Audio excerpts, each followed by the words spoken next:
नमस्कार, Asian news की खास पेशकश में आप सभी का स्वागत है। मैं हूं आपके साथ भागीरथ साहू। भारत की सत्ता पर 6 दशकों तक राज करने वाली कांग्रेस देश में अपनी सियासी जमीन खो चुकी है। वास्तव में एक ऐसी हकीकत है जिससे कांग्रेस खुद भी वाकिफ है। शायद इसलिए ही अपने वजूद को जिंदा रखने और खोई हुई सियासी जमीन को वापस पाने की कवायद में कांग्रेस जुटी नजर आ रही है, जिसके चलते कांग्रेस ने पंचायत चुनाव को विधानसभा चुनाव की तैयारी का अहम पड़ाव मानते हुए संगठन सृजन अभियान तेज कर दिया है। जोनवार जिलों की समीक्षा हो रही है, जिसमें सक्रिय कार्यकर्ताओं को पंचायत चुनाव में उतारने की योजना है। कांग्रेस संगठन सृजन अभियान के जरिए सिर्फ संगठन स्तर पर ही नहीं बल्कि पंचायत चुनाव की तैयारी में जुटी है। कांग्रेस का मत है कि पंचायत चुनाव जीतने से विधानसभा चुनाव के लिए माहौल तैयार होगा। कांग्रेस की इस तैयारी पर भाजपा ने तंज कसते हुए कहा कि संगठन सृजन महज अभियान है। असल मायने में कांग्रेस केवल राहुल गांधी तक सीमित होकर रह गई है, जिसके चलते उनकी तमाम कोशिशें धरी की धरी रह जाती हैं। इस मसले पर चर्चा करेंगे हमारे मेहमानों के साथ। इससे पहले सुन लेते हैं सियासतदारों के बयान।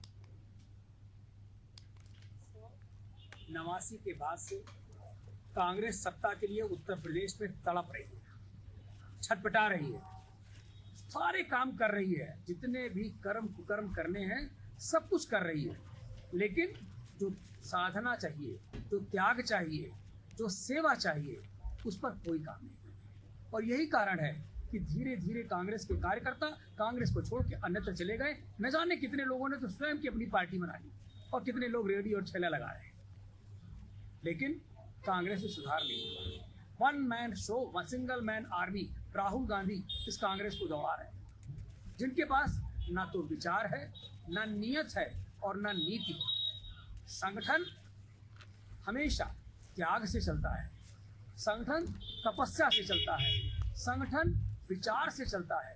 क्रांति विचार की होती है, राजनीति विचार की होती है, लेकिन यह इन चीजों से दूर कांग्रेस सिर्फ और सिर्फ छटपटाहट पैदा करती है। कांग्रेस पार्टी, कांग्रेस के कार्यकर्ता हमेशा जनता के मुद्दों पर सड़क पर रहकर संघर्ष करते हैं।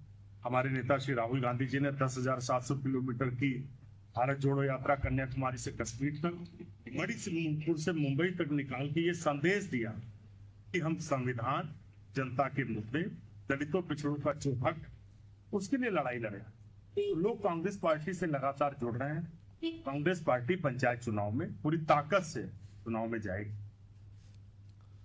तो चलिए इसी खास मुद्दे पर चर्चा शुरू करते हैं। जो मेहमान हमारे साथ मौजूद है मैं उनका आप लोगों से तारुफ करा देता हूँ। हमारे साथ हैं बीजेपी प्रवक्ता चंद्रमोहन चौबे जी, कांग्रेस प्रवक्ता अनिल शर्मा जी और वरिष्ठ पत्रकार दिनेश शर्मा जी। आप तीनों मेहमानों को स्वागत है हमारे इस खास चर्चा में। सबसे पहले अनिल शर्मा जी, जिस तरह से अभी आपके प्रवक्ता नेता कह रहे थे कि जो कांग्रेसी कार्यकर्ता वो जमीन पर काम करते हैं, अगर जमीन पर काम करते हैं तो फिर ऐसी स्थिति क्यों है? अगर हम 2022 के विधानसभा के आंकड़ों को देखेंगे तो महज 5 सीटें हैं कांग्रेस की और वोटिंग प्रतिशत 2.33। इतना कम प्रतिशत, इतनी कम सीटें उस कांग्रेस की जिसने तकरीबन उत्तर प्रदेश में 45 से 50 साल उसकी सरकार रही है, और फिर उसके बाद 2022 में यह हालात। जी, सभी को मेरा सादर नमस्कार। भागीरथ जी, समय जब प्रतिकूल हो तो बहुत सी मेहनत धरी की धरी रह जाती है।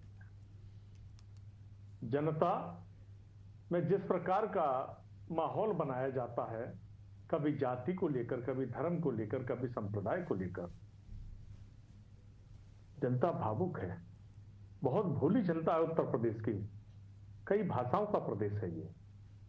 लेकिन सही मायने में कांग्रेस ने जितने काम किए हैं, ग्राफ धीरे धीरे कम हुआ, वोट का परसेंटेज कम हुआ, लेकिन हमने निरंतर प्रयास जारी रखा है और संगठन सृजन अभियान के तहत बूथ स्तर पर मजबूती का प्रयास किया, जिसका जीता जागता उदाहरण 2024 के चुनाव में हमको मिला है कि उत्तर प्रदेश में सीटें बढ़ी और सहयोगी दल की भी सीटें बढ़ी।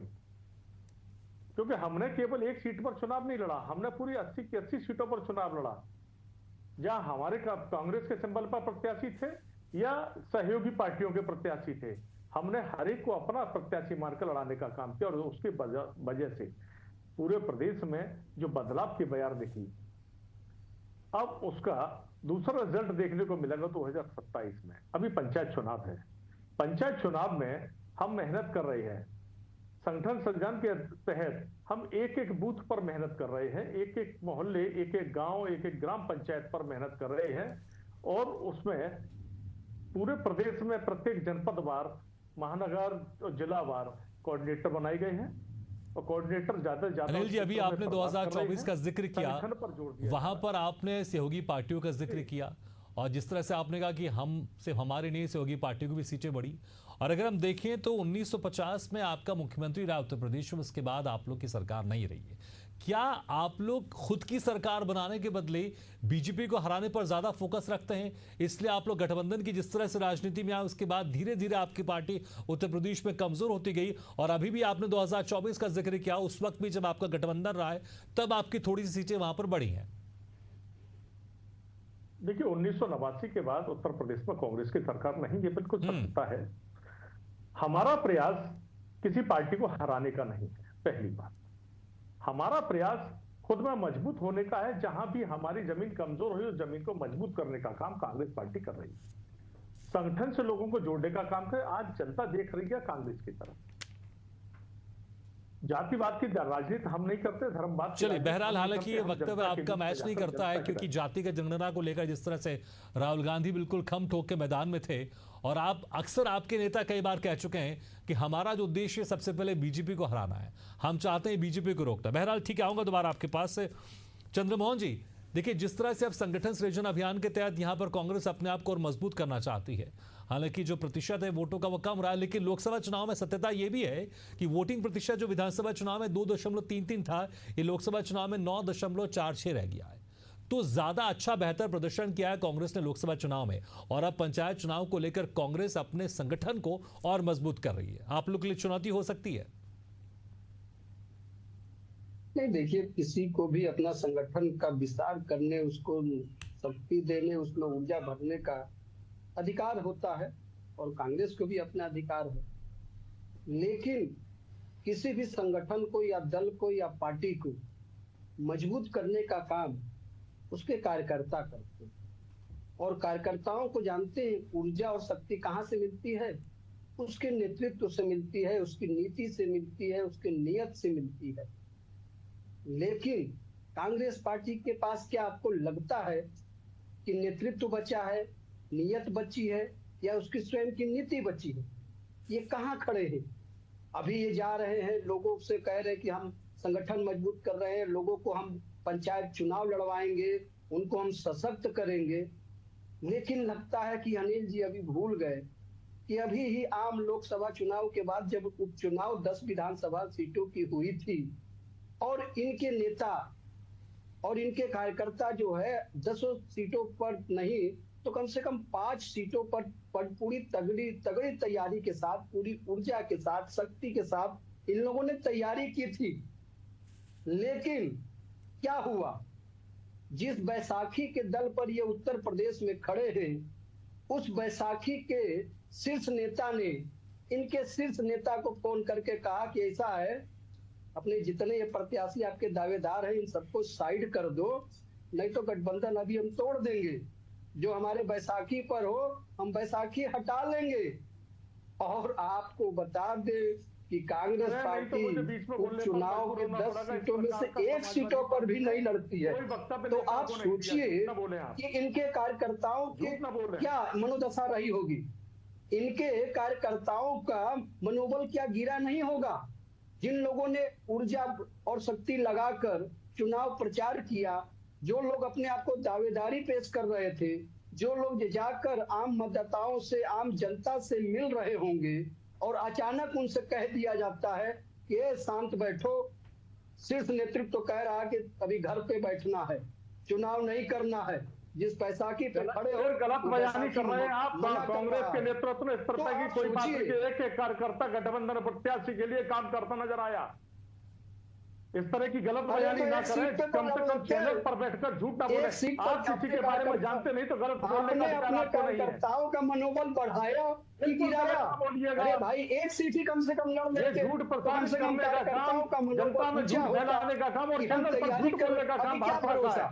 अभी आप पंचायत की तैयारी कांग्रेस करेंगे, के आपके एक कार्यकर्ता कार्यकर्ता गठबंधन गांव-गांव जाएंगे, गली-गली जाएंगे और अचानक उनसे कह दिया जाएगा कि ये चुनाव मत लड़ो, क्योंकि जिसके साथ गठबंधन में हम हैं, जिनके सहारे हम हैं, उनके नेता मना कर रहे हैं। चलो बहरहाल आपको चुनाव चंद्रमोहन जी, नहीं आपको लड़ना। ये भी याद रखना पड़ेगा, इसी गठबंधन ने आपको लोकसभा चुनाव में भारी कष्ट पहुंचाया था। अच्छी खासी सीटें यहां पर आपकी कम हुई थी, इसलिए तीसरी बार आप अपने दम पर बहुमत की सरकार, बीजेपी की बहुमत की सरकार बनाने से आप लोग नाकाम रहे। पिछले बार हर बार जो 2 बार से आप लोग के 272 से ऊपर थे, इस बार आपकी सीटें कम आ गई। आऊंगा दोबारा आपके पास, आऊंगा आपके पास। दिनेश शर्मा जी, देखिए जिस तरह से कांग्रेस अपने आप को मजबूत करना चाहती है, लेकिन सत्यता ये भी है 1950 में जो चुनाव हुआ था उसमें कांग्रेस की सरकार थी, 1989 तक ये सरकार थी।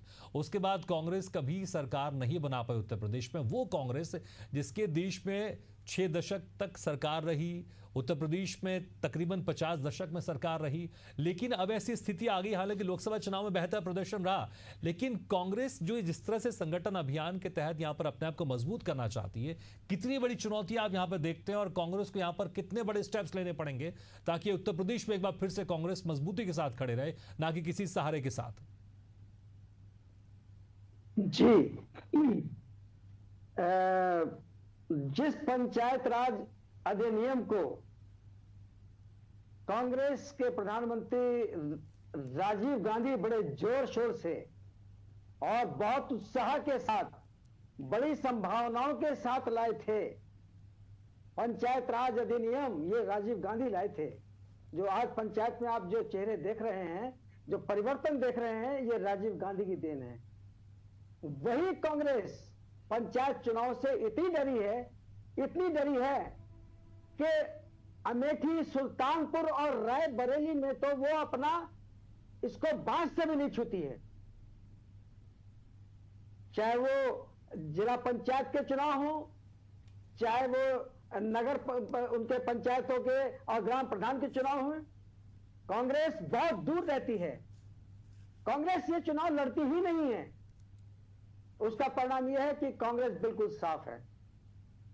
चुनाव में केवल 3 पार्टियां उतरती हैं, जिसमें कि समाजवादी पार्टी, भारतीय जनता पार्टी और जो बाहुबली हैं, वो इस चुनाव के अंदर उतरते हैं, चाहे निर्दलीय के रूप में, चाहे समर्थन के रूप में।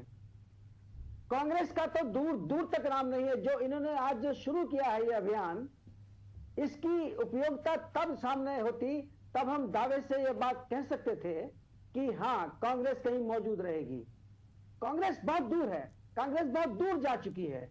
और फिर मुख्यमंत्री योगी आदित्यनाथ की तैयारियों के सामने न तो समाजवादी पार्टी उठ पाएगी और न ही कांग्रेस का तो नाम ही नहीं है। मुख्य मुकाबला ठीक है, इनका देखना समाजवादी होगा पार्टी चुनाव से। में किस तरह से ये माहौल बदलता है। लेकिन अनिल शर्मा जी, देखिए जिस तरह से अगर हम देखें 1985 का जो चुनाव हुआ, तकरीबन आप लोग ने 269 सीट वहां पर जीती थी और 40% आपका वोट प्रतिशत रहा है। 2022 में तकरीबन ये 2.33% हो गया। बहुत गिरावट इसमें देखने को मिली है।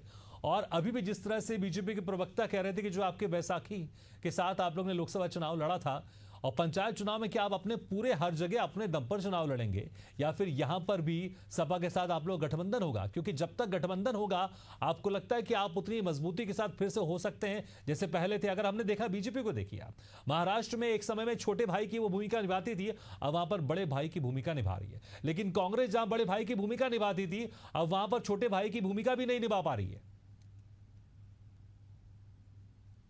भागीरथ जी, बड़ा आश्चर्य होता है कि जो खुद पार्टी कई बैसाखियों पर टिकी हुई है, 400 सीट का दावा करते करते 2 बैसाखियों पर टिक गई, और जिनका खुद का गठबंधन इतना बड़ा है, लगभग 46 दलों का गठबंधन जिनका है, वो बैसाखियों की बात करते हैं। बड़ा आश्चर्य होता है।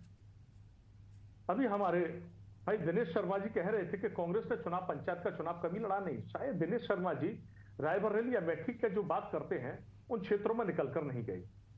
मैं आगरा जनपद का रहने वाला हूं। मैंने अपने क्षेत्र में कई प्रत्याशी चुनाव लड़ते हुए देखे हैं। इसके अलावा कई जनपदों में मैं प्रभारी बनकर भी गया हूं। वहां भी पंचायत चुनाव में बाकायदा, चाहे वो मुजफ्फरनगर हो, शामली हो, कौशाम्बी हो, देवरिया हो, बाराबंकी हो, या आपका औरैया हो, कानपुर हो, तमाम कितने ग्राम गिना, कई जगह पंचायत में प्रत्याशी उतरे। एक्चुअली इसमें सिंबल नहीं होती, लेकिन पार्टी के प्रत्याशी अपना झंडा लेकर चलते हैं, चाहे वो निर्दलीय प्रत्याशी के रूप में ही क्यों ना हो। यह कहना गलत है कि कांग्रेस ने कभी प्रत्याशी नहीं उतारे और आज पहली बार उतार रही है। दूसरी बात, वोट परसेंटेज घटना, इसका मतलब ये तो नहीं कि हमने प्रयास करना छोड़ दिया हो। पहले भी संगठन सृजन के तहत हम लोगों ने मेहनत की थी और उसका रिजल्ट देखने को मिला कि उत्तर प्रदेश के अंदर कई सीटें बढ़ी, वोट परसेंटेज भी बढ़ा। और इस चुनाव के अंदर चूंकि क्षेत्रीय चुनाव होता है, ये जहां अपनी खुद की व्यक्तिगत छवि के ऊपर चुनाव होता है और पार्टी के नाते, चाहे वो कांग्रेस, ठीक है अनिल जी, समय मेरे पास कम है। इस संगठन सृजन अभियान में क्या खास होगा कि कांग्रेस यहां पर और मजबूत होगी? क्या खास होगा जो कांग्रेस यहां पर और मजबूत होगी, संक्षेप में? देखिए, कांग्रेस इस चुनाव को लड़ने जा रही है और पूरी ताकत के साथ लड़ेगी और उसका रिजल्ट ये देखने को मिला कि चेहरा कौन होंगे? राहुल गांधी होंगे, सोनिया गांधी होंगे, या फिर कोई स्थानीय जो प्रदेश के कोई नेता है उनका चेहरा होगा? चेहरा किनका होगा? क्योंकि लगातार बीजेपी कह रहे हैं कि सिर्फ आप लोग एक ही परिवार के बदौलत चलते हैं और सिर्फ राहुल गांधी हर जगह चलते हैं, जो कि कई बार चुनाव हार चुके हैं। बड़ी हंसी आती है, बीजेपी के पास तो वास्तव में कोई नेता है ही नहीं। ये तो अटल जी थे तो अटल बिहारी नारा लेकर चलते थे, आज नरेंद्र मोदी का नारा लेकर चलते, बाकी इनके पास कोई लीडर है ही नहीं।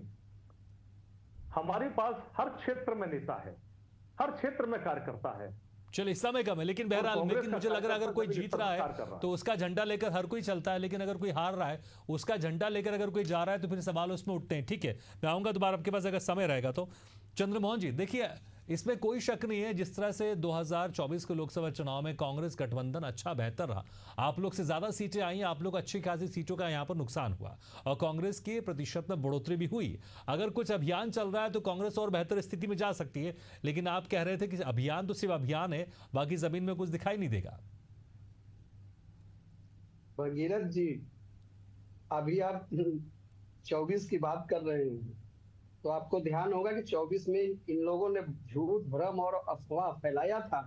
और जानते हो उसमें क्या था अफवाह में? इस देश में संविधान खत्म हो जाएगा, आरक्षण खत्म हो जाएगा, इस देश में तानाशाह आ जाएगी, सब जो है एक ही इनके बड़े के हाथ में हो जाएगा। से इस बात का ऐलान किया था, भ्रम फैलाया। 400 पार और उसके बाद संविधान का परिवर्तन कर देंगे। जब आम लोकसभा चुनाव के बाद जैसे ही उपचुनाव होता है 10 सीटों पर, उन 10 सीटों पर भारतीय जनता पार्टी कैसे जीतती है? हम 8 सीटें जीत जाते हैं। सत्ता के बल पर, इनके सत्ता के बल पर जीती, इनके झूठ का, इनके अफवाह का, सत्ता के बल पर भ्रम का गुब्बारा फूट जाता है। बता दीजिए कहां बल का प्रयोग नहीं किया जाता है। और देखिए, ये लोग, मैंने आपसे क्या कहा, सीटों के पहले नाम गिनाई, जिस पर मैं आपको एक एक करके बता दूं किन किन क्षेत्रों में बल प्रयोग किया गया। उसके दल का नेता वोटरों को आने तक नहीं दिया, वोट पोलिंग बूथ तक जाने तक नहीं दिया, देखा उसका पर्चा तो तीनों संकट पार्टी का वोटर अंदर जाने नहीं दिया। नेता हुआ इसका, नीति इनकी स्पष्ट नहीं है। नीति इनकी ये है, ये हमेशा उसका उसके साथ बोलेंगे, या भाषा मिलेगी जो देश का विरोध करने वाले हो, जॉर्ज सोरस से मिलेगी, या हमारे शत्रु राष्ट्र की भाषा जैसी है ये वैसी उनकी मिलेगी। नीति इनकी ये है, रोजगार ये नहीं देंगे, किसानों की बात सही मायने में ये नहीं कर रहे हैं, महिला सुरक्षा की बात ये नहीं करेंगे।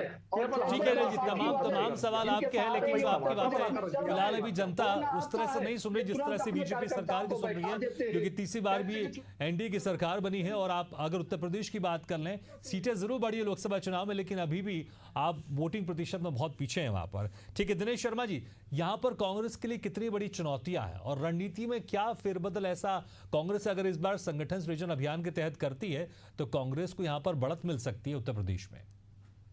भगीरथ, ऐसा है कि इस चुनाव को राजनीतिक दल बहुत कम बार जो है अपने उस पर सिंबल पर लड़े हैं, क्योंकि ये लोकल चुनाव होता है, इसमें लीडरशिप सामने आती है। कहीं कहीं पर नहीं, अधिकांश जगहों पर आप इस चुनाव के अंदर देखेंगे कांग्रेस से ही लड़ रही है, सपा से ही लड़ रही है, और भाजपा से ही लड़ रही है। तो इसलिए इस चुनाव को अगर हम इस फोकस के साथ देखेंगे कि राजनीतिक दल जैसे भारतीय जनता पार्टी है, वो अपनी जो ग्राउंडेड जो लीडरशिप है वो उसको विकसित करने का मौका देती है ताकि उनके सामने कुछ नए चेहरे आए। लेकिन कांग्रेस का जहां तक सवाल है, कांग्रेस चूंकि पिक्चर से ही बाहर है, तो हम ये देखेंगे कि इसमें समाजवादी पार्टी और भारतीय जनता पार्टी या बसपा, ये लोग किस प्रकार से इस चुनाव को लेकर चलते हैं।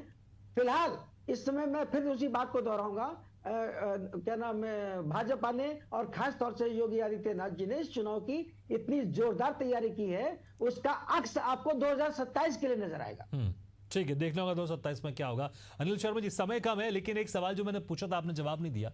ठीक है, पंचायत चुनाव में जो वहां पर प्रतिनिधि होते हैं, जो उम्मीदवार होते हैं, वो किसी भी पार्टी के चुनाव चिन्ह पर चुनाव नहीं लड़ते, लेकिन समर्थन रहता है, इसमें कोई शक नहीं। सभी पार्टी का समर्थन होता है और उसका लोकप्रिय वो सदस्य भी होता है, इसमें कोई शक नहीं। कांग्रेस का गठबंधन उस तरह से दिखाई देगा जिस तरह से हमने लोकसभा में देखा, या फिर आप हर जगह अपने दम पर लड़ेंगे, चाहे वो सपा का उम्मीदवार भी सामने हो या सपा अगर बोले भी कि यहां मत लड़िए, लेकिन तब भी कांग्रेस लड़ेगी? देखिए, अभी तक मैं आपको बताऊं, हमारा उत्तर प्रदेश के अंदर संगठन सृजन अभियान जो चल रहा है, उसके तहत ये घोषणा हुई राष्ट्रीय महासचिव उत्तर प्रदेश प्रभारी और माननीय प्रदेश अध्यक्ष अजय राय जी संयुक्त रूप से ये घोषणा किया कि पूरे उत्तर प्रदेश के अंदर पंचायत चुनाव हम अकेले लड़ेंगे और प्रत्येक क्षेत्र में हमारा संघर्षशील कार्यकर्ता एक व्यक्ति कांग्रेस प्रत्याशी के रूप, अधिकृत प्रत्याशी के रूप में होगा। सिंबल एक्चुअली उसे कांग्रेस का नहीं होगा क्योंकि इसमें सिंबल नहीं होता है, लेकिन अधिकृत प्रत्याशी वो कांग्रेस का होगा और पूरे प्रदेश में संघर्षशील कार्यकर्ता। ठीक है, चलिए, समय कम, एक संक्षेप में मुश्किल चंद्रमोहन जी कुछ 10-15 सेकंड में जवाब दे दीजिए। आप लोग की रणनीति क्या होगी संक्षेप में? देखिए, हमारी रणनीति स्पष्ट है कि हम जो सरकार हमारी उत्तर प्रदेश की है, उनकी सारी जन कल्याणकारी योजनाओं को जनता के पास पहुंचाना, उनके हर घर में हर लोगों के पास पहुंचाना और उसी के आधार पर हम जनता से वोट मांगेंगे। और ठीक है, तो देखना होगा कांग्रेस जब अपने दम पर पूरे पंचायत चुनाव में अपने उम्मीदवार उतारेगी।